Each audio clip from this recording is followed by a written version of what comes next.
What's good, everybody? Corbino here, and we got our top 8 media to comics. This means characters that were originally introduced in TV shows and movies and stuff before going to comics, but they're like very commonly known to be with comics, you know what I mean? I'll just give an example. Harley Quinn, she's gonna be on this list, but that's an example. Anyways, let's get started. Number 8 is Barbara Gordon. She was introduced as Batgirl in the 1960s Batman series in like season 3.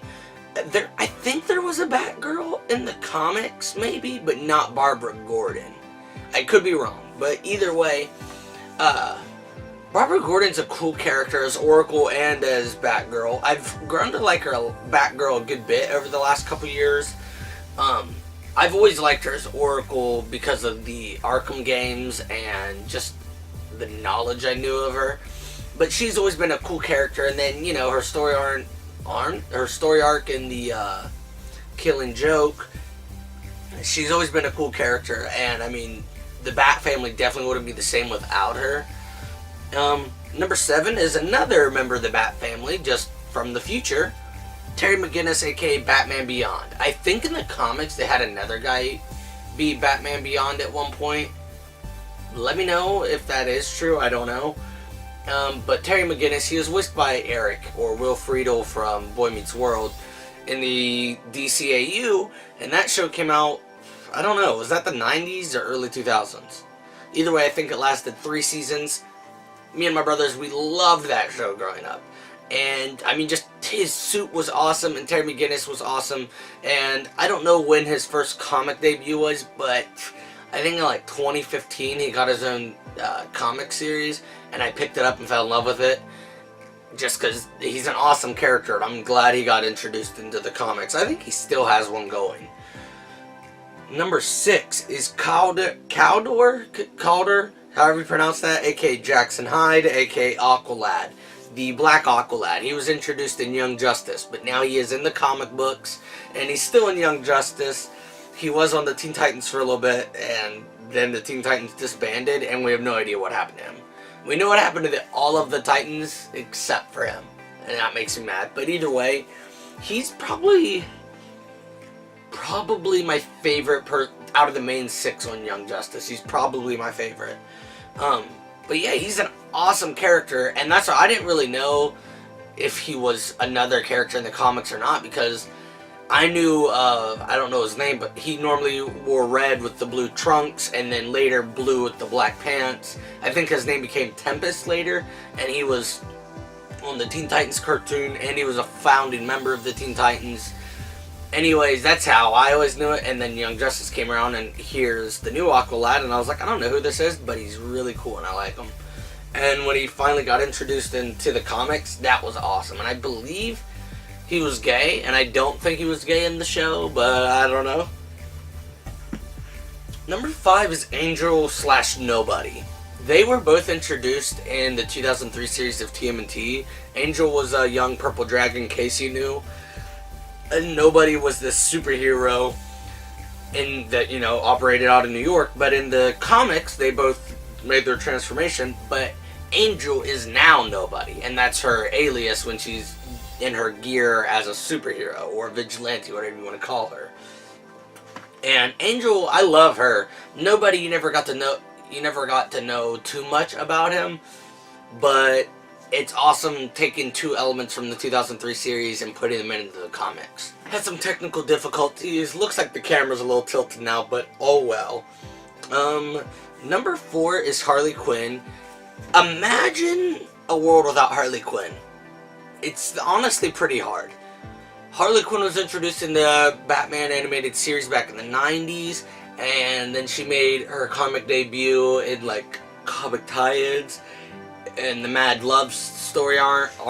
Gosh, I keep trying to say line and arc. Story arc. And I mean, she's been famous ever since. And then I don't know when she first got her first original, like her own solo title. I want to say the New 52.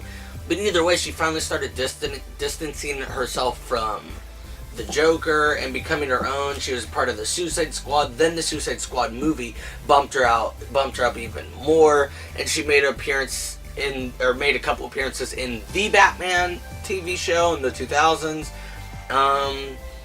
She's in the new Justice League cartoon. She's all over. She's getting her own animated series. I believe she's voiced by Penny from Big Bang.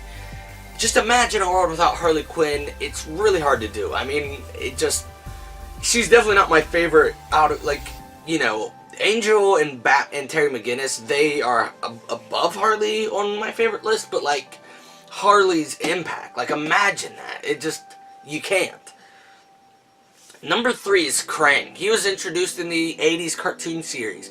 He was sort of like the Utroms from the comic books. And the Utroms remade their appearance in the 2003 series. And then they just merged the Krang as its own thing in the 2012 series. And instead of the Utroms, they were the Krang with 2 A's.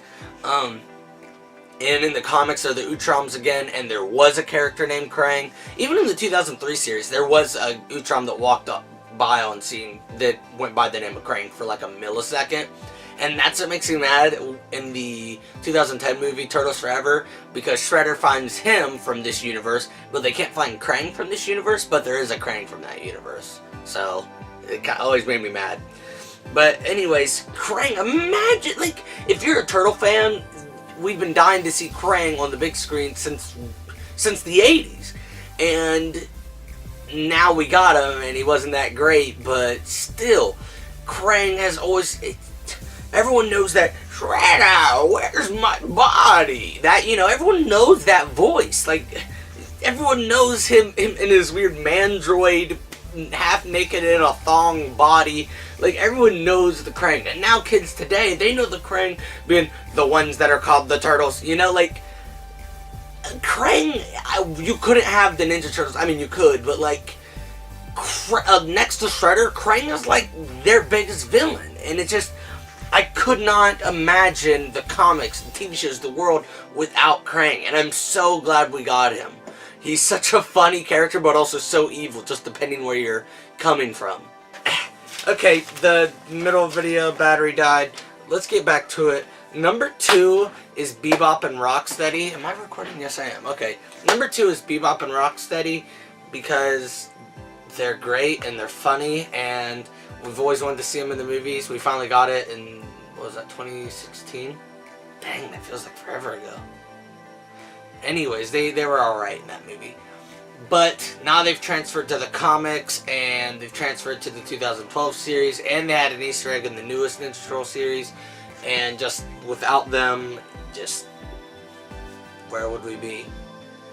The honorable mention is Nora Fries, Mr. Frieza's wife. I believe she was introduced in the Batman animated series, along with his new origin, and just that new origin has become iconic, so. And number 1 is X-23. She was introduced in X-Men Evolution, fantastic show. She was brought into the comics, got her own X-23 series, got all-new Wolverine series, what was that one? X-NYC, or something like that? NYX, I don't remember what it's called, but either way, she's got multiple series. And then she even made her live-action debut in like 2017 in Logan, which was fantastic. And Laura Kinney's just one of my favorite superheroes, so I'm very glad they brought her from the cartoon to the comics. That's it for this list. There's Caitlin randomly. I assume you guys will probably agree with most of these. So yeah. Till next time, stay geeky.